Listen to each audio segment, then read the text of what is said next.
From local places to global spots, yan ang naging holiday destination ng ilang kapuso artists kasama ang kanilang loved ones. Yan ang aking chika. Bakasyon grande ang peg ng ilang kapuso stars tuwing holiday.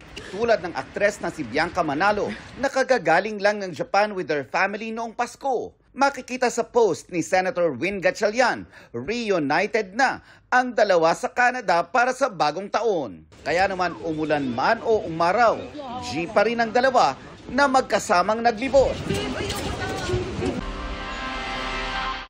Sa ibang bansa rin ang vacay ni sparkle artist at royal blood star Lian Valentin. Sa kanyang IG, looking cute and comfy at the same time si Lian.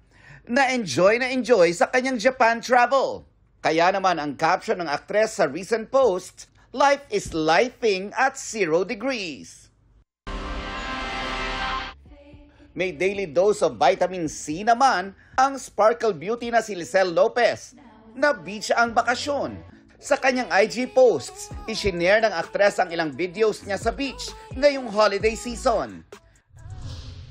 Beach din ang destination ni internet personality at sparkle artist Shuvi Entrata.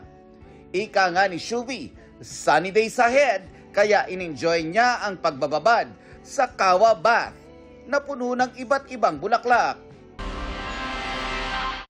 Pero para kay Black Rider Ruru Madrid, no days off.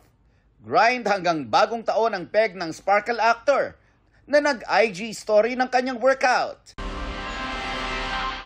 Looking forward to 2024 si Asia's multimedia star Alden Richards na sa isang IG post ay nagbigay ng glimpse o recap for 2023. The 2023 season. Mula yan sa mga naging shooting niya, ang kanyang naging me-time activities, iba't ibang photo shoots, hanggang sa mga mall at cinema tours.